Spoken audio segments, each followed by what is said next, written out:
Jemaat sekalian, mari kita persiapkan hati kita untuk menyambut firman Tuhan. Ialah benih yang ditabur, jatuh di tanah yang subur di hati setiap kita. Mari kita berdoa.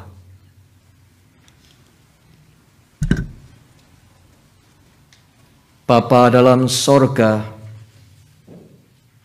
kami menantikan sabda-Mu. Kami ingin berpegang padanya, karena sabda-Mu itu pelita cahaya bagi langkah dan jalan hidup kami. Bantulah kami untuk mampu melihat kebenaran firman-Mu, mencernanya di dalam hati dan hidup kami, dan menggenapinya dalam tindakan dan perbuatan kami. Dan kami berbahagia karenanya. Di dalam nama Tuhan Yesus, kami alaskan doa kami ini. Amin.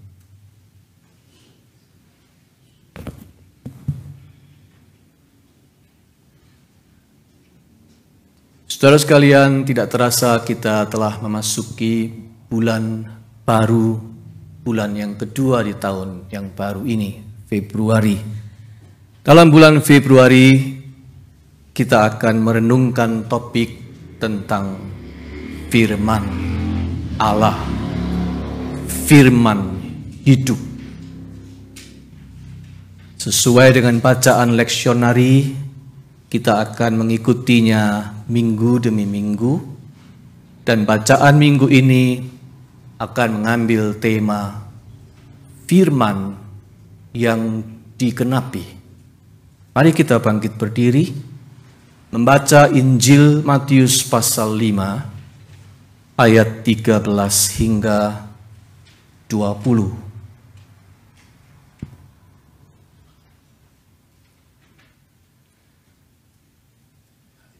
Kamu adalah garam dunia. Jika garam itu menjadi tawar, dengan apakah ia diasinkan? Tidak ada lagi gunanya, selain dibuang dan diinjak orang.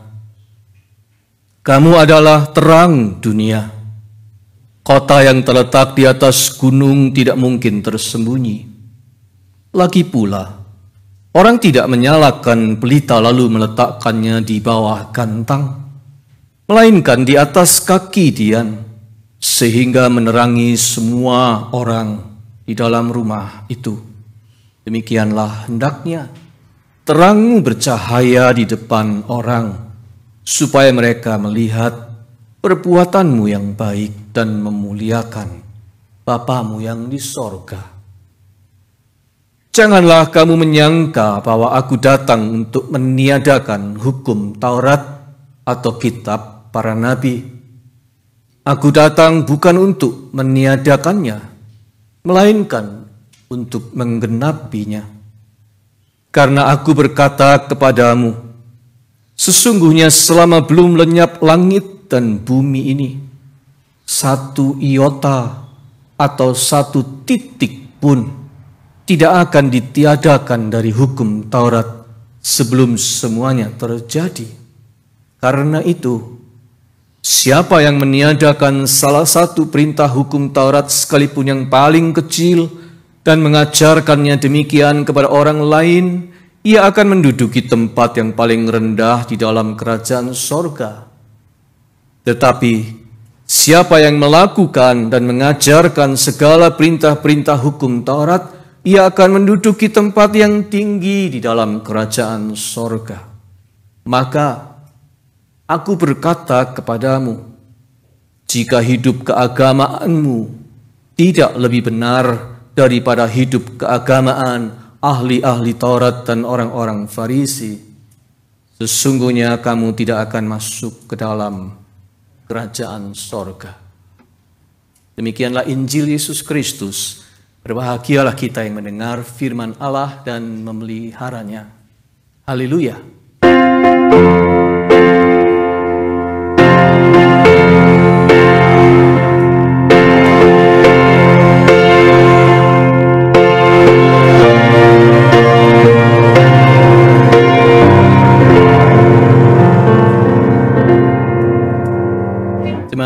Persilahkan duduk kembali.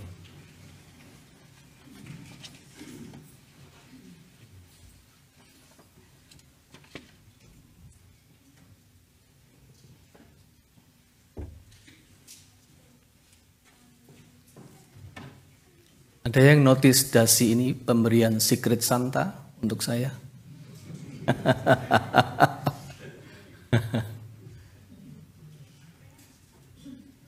Saudara sekalian, ucapan yang terdengar manis, kata-kata penghargaan, kalimat-kalimat pujian yang menyentuh perasaan atau janji-janji yang memikat hati, pokoknya lovely and beautiful words, tetapi yang cuman berhenti di mulut, tidak dilanjutkan dengan konsekuensi tindakan, pada akhirnya menjemukan. Hanya menjadi lip service. No action, talk only. Selain menjemukan, juga menyesatkan. Sebab disangka beneran, ternyata tidak. Cuma omong kosong, bohong belaka. Termasuk kalau itu adalah kata-kata, ucapan-ucapan yang diklaim sebagai perkataan Tuhan. Sebuah khotbah misalnya, atau kutipan ayat-ayat Alkitab, ayat-ayat suci dari kitab suci, tetap bisa hanya menjadi sampai di mulut.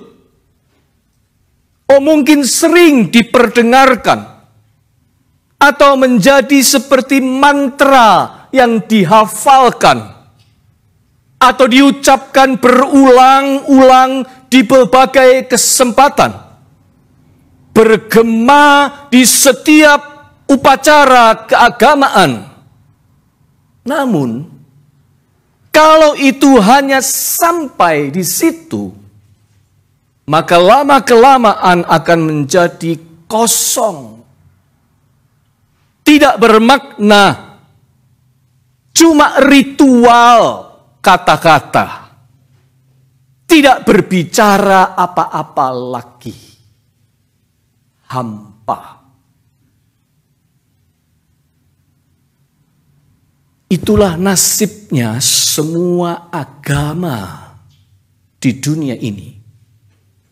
Apabila cuma sibuk mengulang ayat-ayat suci dan mengawetkan tradisi, namun absen dari perbuatan-perbuatan nyata yang relevan. Itu akan menjadi nasib semua agama. Akan menjadi membosankan, menjadi ritual belaka yang bahkan terasa hampa. Agama seperti itu pelan-pelan akan ditinggalkan orang dan dianggap lapuk, usang, dipandang sebagai kebohongan yang membosankan. It will be abandoned. Paling-paling kalau masih ditengok, akan ditengok sebagai warisan sejarah atau diawetkan seperti museum. Pada zaman Yesus hidup di bumi ini, sebenarnya itulah yang sedang terjadi pada agama masyarakat Yahudi di Palestina waktu itu, Yudaisme. Para pemimpinnya waktu itu sibuk mengawetkan tradisi dan upacara-upacara keagamaan yang kemudian diabadikan oleh mereka dari generasi ke generasi, itu terus dan sama terus begitu saja. Yang penting upacara-upacara terlaksana. Doa-doa menjadi mantra. Khotbah-khotbah terasa hampa. Ayat-ayat suci menjadi hiasan atau ornamen belaka. Umat merasa jenuh, tetapi tidak berani bicara. Nah, berbeda dengan Yesus. Sebagai pribadi yang mencintai hukum Taurat, Yesus gelisah dan prihatin melihat agama Yahudi waktu itu. Dia melihat gejala dan tendensi yang berbahaya itu, dan Yesus bicara. He became the voice of the voiceless. Itu sebabnya khotbah-khotbah Yesus memikat dan diserbu pendengar dari berbagai khalayak. Bicaranya beda dengan bicaranya para ahli Taurat waktu itu. Terasa beda, segar, berkuasa. Firman Yesus begitu hidup. Tema kita bulan Februari ini, firman hidup. Yesus waktu itu seperti memecahkan kebekuan agama yang sudah lama dibiarkan berlangsung seperti itu. Dia datang untuk mengingatkan. Seolah-olah Yesus berkata, sebelum agamamu menjadi museum, aku peringatkan kamu.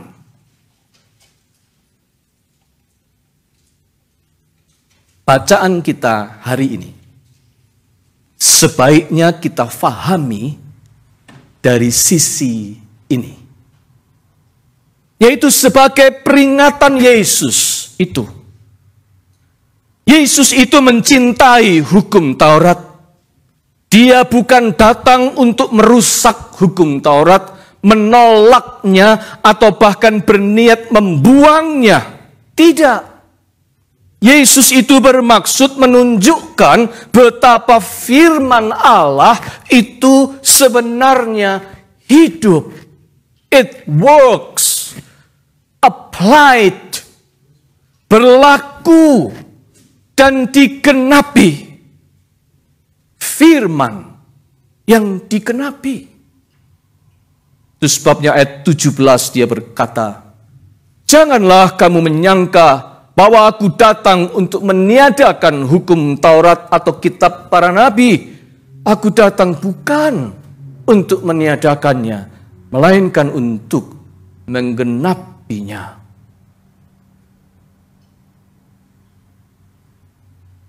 Agama Yahudi pada saat itu memperlakukan hukum Taurat sebagai kata-kata yang membeku dalam tradisi.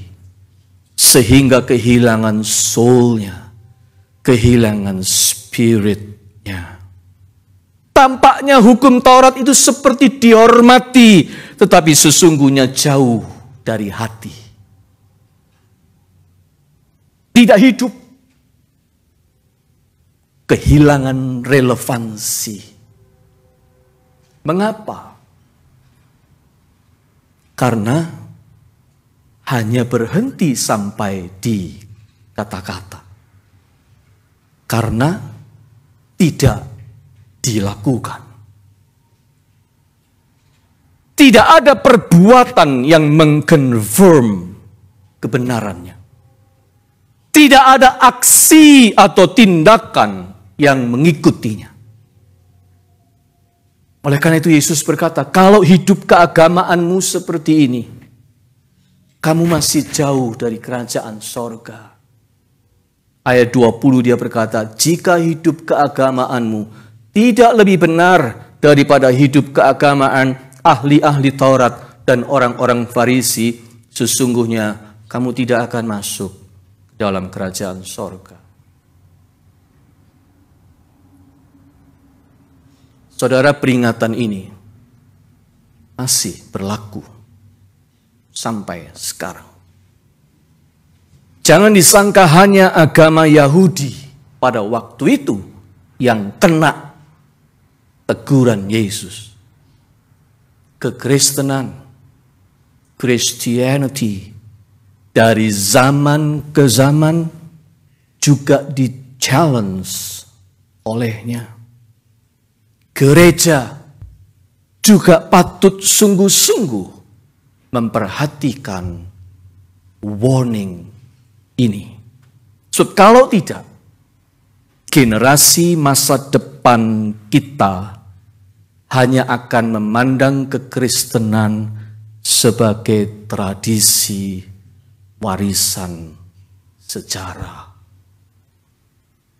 Gereja akan ditinggalkan oleh anak cucu kita.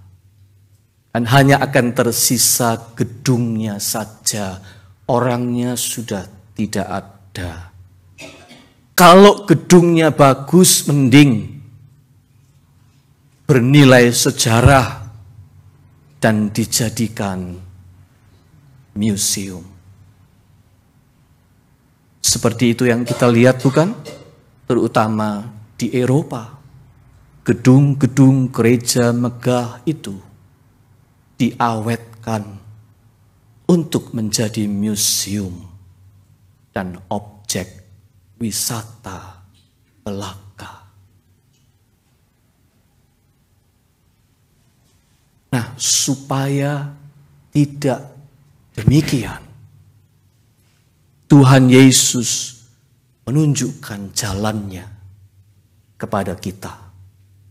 Dan itu simple, sederhana, yaitu jadilah garam dan terang dunia ini. Ayat 13 sampai 16 adalah penjelasan itu. Supaya tidak menjadi museum agamamu kelak di masa depan, mulai sekarang kau harus jadi terang dan garam dunia, kata Yesus. Garam itu salah satu fungsinya adalah memberi rasa, memberi taste, flavor pada makanan kita. Fungsinya sebagai season. Contoh kalau kita makan salad, saudara-saudara, diberi season supaya ada taste-nya, bukan?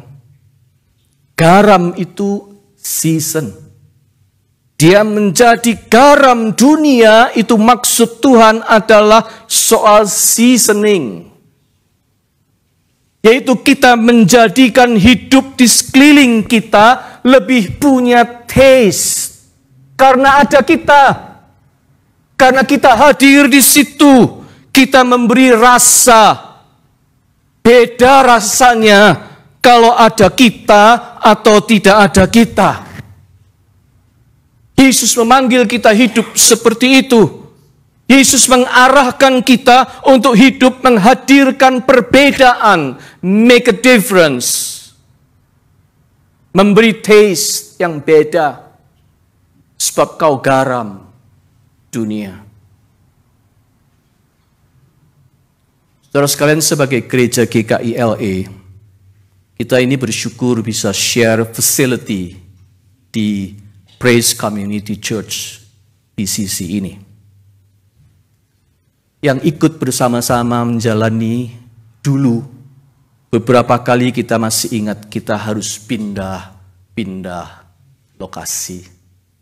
Malah pernah ngeliatin dan nyobain ibadah satu kali di satu hari Minggu di gereja tertentu lalu nggak jadi. Pindah lagi, harus sewa sini dan sewa situ. Jujur, repot. Tetapi puji Tuhan, akhirnya kita dibawa Tuhan untuk mendekat ke PCUSA dan berkenalan dengan seorang pendeta yang bernama Pastor Meihui. Pastor Meihui menangani persekutuan gereja-gereja berlatar belakang Asia di PCUSA. Dialah yang melakukan approach kepada PCC sehingga PCC menyambut kita dengan hangatnya. Itu jasa Pastor Meihui. Jadilah kita sampai di sini hingga hari ini. Pastor Meihui sudah menjadi garam. Dia ikut menghadirkan perbedaan dalam kehidupan kita sebagai GKILA. Dia memberi taste yang beda banget. Sehingga kita tidak harus keliling seperti dulu. Kita punya tempat yang baik sekarang. She made a difference to us. Dia menjadi garam bagi kita. Dan yang lebih mengejutkan saya adalah setahun sesudah itu, Pastor Meihui retire. Digantikan oleh Pastor Ralph Su sekarang ini. Artinya, sampai mendekati retire pun, dia tetap ingin hidupnya tasty. Dia ingin menjadi berkat untuk GKILA. Dia berjuang sebelum dia retire supaya kita punya tempat di sini. Sampai menjelang retire pun, dia ingin memberikan perbedaan pada hidup sesamanya. Menjadi garam. Sekarang terang. Terang itu fungsinya memberi cahaya. Kalau garam itu soal seasoning, terang adalah soal lightening atau brightening up. Cahaya itu membuat semua bisa berguna. Begitu kita dikelilingi kegelapan, saudara-saudara, semua jadi tak berfungsi, bukan? Minim yang bisa berfungsi dalam gelap. Tapi begitu cahaya itu terang benderang, semua bisa berfungsi normal. Karena terang. Menjadi terang itu artinya hidup kita ini berguna. Hidup kita ini membuat hidup orang di sekeliling kita juga jadi berguna. Hidup yang bermanfaat bagi sekitar. Untuk itulah saya, Anda, dan gereja ada di dunia ini. Supaya hidup kita ini membawa kegunaan, manfaat.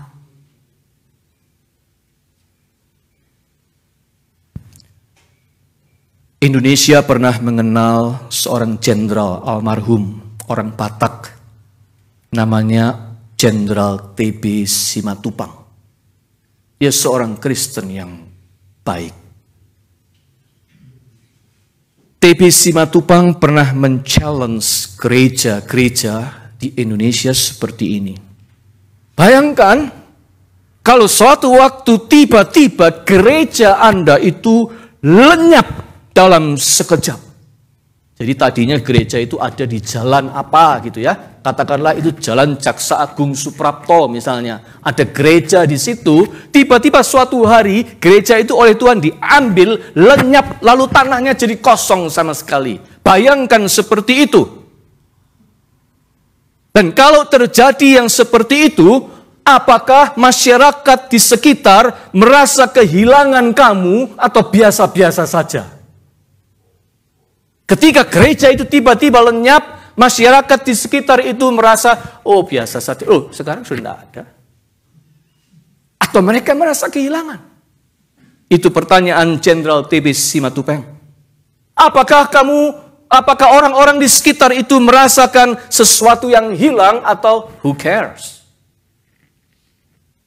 Itu cara untuk memeriksa, katanya, apakah gereja Anda sudah menjadi terang atau tidak. Kalau kamu tiba-tiba tidak ada yang kehilangan atau tidak. Saudara sekalian, sebelum ke Amerika ini, saya melayani di gereja GKI, namanya GKI Damai, karena wilayahnya di Darmo Permai. Jadi disingkat GKI Damai. Bersyukur, saya ikut menjadi saksi sejarah dari sebuah pelayanan kesehatan untuk masyarakat di sekitar gereja kami waktu itu. Dan itu dimulai dari kunjungan rumah ke rumah penduduk, membagi sembako di saat Krismon. Anda tahu pada tahun 1995, 6, 7, 8, itu saat-saat Krismon. Dan kami dari rumah ke rumah itu membagi sembako. Kemudian kami membuka layanan kesehatan murah. Pemeriksaan dokter, pengobatan murah yang dilayani oleh dokter-dokter anggota jemaat sendiri pada hari-hari tertentu saja, seminggu 2 kali. Akhirnya berjalan terus sampai gereja membentuk yayasan dan kemudian mendirikan klinik kesehatan di lokasi gereja dekat gedung ibadah. Klinik kesehatan permanen yang sampai sekarang buka setiap hari dan dengan harga yang sangat terjangkau oleh penduduk sekitar. Klinik itu dinamai Klinik Cahaya Damai. Saya yakin kalau suatu hari tiba-tiba gereja itu dibuat lenyap semuanya, hilang dalam sekejap, pasti masyarakat di sekitar itu mencari. Karena mereka sudah merasakan manfaatnya bertahun-tahun. Saudara sekalian, ketika firman Tuhan digenapi oleh perbuatan pelayanan yang memberi manfaat bagi sekitar, firman itu menjadi hidup. Firman itu menjadi berguna dan relevan.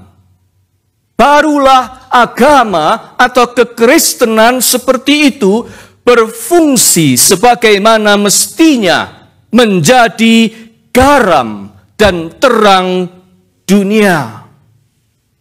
Demikianlah hendaknya terangmu bercahaya di depan orang, supaya mereka melihat perbuatanmu yang baik dan memuliakan Bapamu yang di sorga. Ayat 16. Saudara sekalian, semoga kita, baik sebagai individu maupun sebagai gereja, selalu diingatkan dan selalu ter-challenge untuk tidak berhenti berupaya supaya hidup kita ini, keberadaan kita ini, dimanapun Tuhan menempatkan, bisa menyumbangkan taste yang berbeda dan memberikan manfaat yang dirasakan oleh sekeliling kita. Kita harus mulai dari lingkungan yang kecil di gereja ini saja. Anda harus selalu punya semangat. Kalau saya ada di GKI-LE, taste apa yang saya berikan? Apa yang saya buat perbedaan di sini? Sehingga kalau saya tidak ada, orang akan merasa kehilangan. Taste apa yang Anda berikan untuk GKI-LE. Sehingga kalau Anda 3 minggu tidak datang ke kebaktian ini, orang cari mana ya dia, kok tidak ada. Ada yang terasa beda, tidak ada dia. Kita harus hidup seperti itu. Anda harus berada di sini dan melakukan sesuatu sehingga itu membawa manfaat buat yang lain.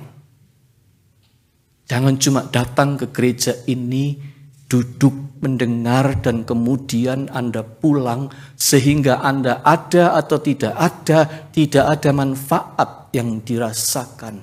Jangan mau hidup seperti itu. Anda harus ada di sini memberi manfaat. Do something. Membuat firman Allah digenapi dalam hidupmu. Tidak harus perkara besar. Anda bisa melakukan perkara-perkara yang sederhana. Tapi orang bisa tahu. Anda melakukannya dengan sincere. Dan Anda ingin hidup Anda menjadi berkat.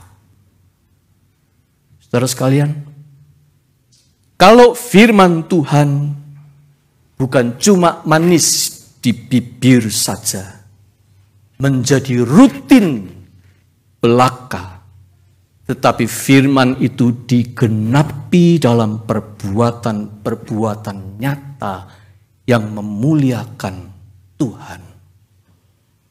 Saat itulah Tuhan Yesus tersenyum dan berkata, "You are the salt of the earth. You are the light of the world." Amin.